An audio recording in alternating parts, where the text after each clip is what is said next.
Hi friends, எல்லாருக்கும் வணக்கம். எப்படி இருக்கிறீங்க? நான் இன்னைக்கு இந்த விஷயத்தை இதுல ஷேர் பண்ண வேணும்னு நினைக்கிறேன். ஏனெண்டா ரீசெண்ட் டேஸ்ல எங்களுக்கு வர கிளைண்ட்ஸ் எல்லாம் நிறைய பேர் ஃபெடரல் கோர்ட் ரிவ்யூக்கு அப்ளை பண்றதுக்காக வாரின.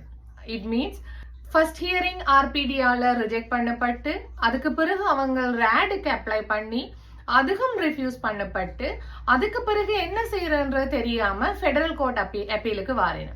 இதுல எங்களால அப்சர்வ் பண்ணக்கூடிய ஒரு விஷயமா இருந்தது என்னன்னு சொன்னா, I am very sorry for them.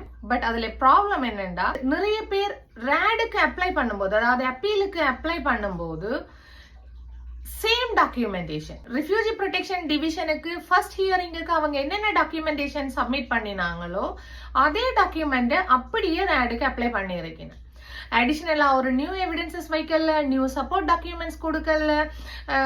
என்னும் போது எப்படி ஒரு ரேடால உங்களுக்கு ஒரு டிசிஷன், ஒரு ஆர்பிடி எடுத்த டிசிஷனை உங்களுக்கு கரெக்ட் பண்ணி தர முடியும், அல்லது ஆர்பிடி எடுத்த டிசிஷனை உங்களுக்கு செட்டிஸ்ஃபைட் பண்ண முடியும்? நீங்க ஒரு விஷயம் கவனமா யோசிக்க வேணும்.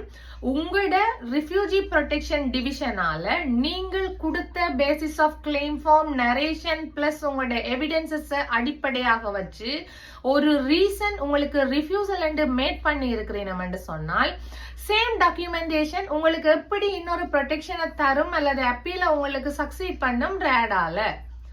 அதனால நீங்க கொஞ்சம் கவனமாக இருக்க வேண்டும். நீங்கள் யாராவது ரிஃப்யூஜி ப்ரொடெக்ஷன் டிவிஷனால உங்களோட ஹியரிங் ரிஜெக்ட் ஆகி இருந்தால், ஃபர்ஸ்ட் ஹியரிங்ல உங்களுக்கு ரிஃப்யூஸ் என்ற ஒரு ரீசன் வந்திருந்தால், நீங்கள் யாராவது அப்பீலுக்கு அப்ளை பண்ண விரும்புறீங்கன்னு சொன்னா நீங்கள் கொஞ்சம் கவனம் எடுங்கோ. உங்களோட ரிஃப்யூஜி ப்ரொடெக்ஷன் டிவிஷனால வந்த ரீசன்ஸ் ஒருக்கா லிசன் பண்ணி வடிவா வாசிங்க. ஆர்பிடியால தந்த ரீசன்ஸ கொஞ்சம் வாசிங்க. அதுல என்ன சொல்லப்பட்டிருக்குது, அதுக்கு நாங்கள் என்னத்தை செய்தால் நாங்கள் எங்களோட கேஸ சக்சீட் பண்ணி கொள்ளலாம் என்றதை கொஞ்சம் கவனம் எடுங்கோ. உண்மையிலேயே ஆர்பிடியால ரிஜெக்ட் பண்ணப்பட்ட ஒரு கேஸ் அப்பீலால உங்களுக்கு சக்சஸ் ஆகுறது அவ்வளவு ஹார்ட் இல்ல. நீங்கள் நீங்கள் ஒரு ஃபெடரல் கோர்ட் ரிவ்யூவோ அல்லது பிராவோ போறதை விட இது உங்களுக்கு ஹார்ட் இல்ல. கொஞ்சம் சரியாக அனலைஸ் பண்ணி சரியாக ஒர்க் அவுட் பண்ணினா கட்டாயம் உங்களுக்கு உங்களோட டிசிஷன் கட்டாயம் உங்களுக்கு ஃபேவரபிளா மாறுறதுக்கு சான்சஸ் இருக்குது. சோ நீங்கள் யாராவது ஆர்பிடியால உங்களோட ஃபர்ஸ்ட் ஹியரிங் ரிஜெக்ட் பண்ணப்பட்டு உங்களுக்கு 45 days இருக்குது ரேடுக்கு அப்ளை பண்றதுக்கு, யாராவது அப்படியான ஒரு சிச்சுவேஷன்ல நீங்க இருக்கிறீங்கன்னு சொன்னாலோ அல்லது உங்களுக்கு தெரிஞ்சவர்கள் இருக்கிறீங்கன்னு சொன்னாலோ நீங்கள் நேரடியாக எங்களை தொடர்பு கொள்ளலாம். நாங்கள் உங்களுக்கு தேவையான சகல விடயங்களையும் சரியாக செய்து தரத்துக்கு தயாராக இருக்கிறோம்.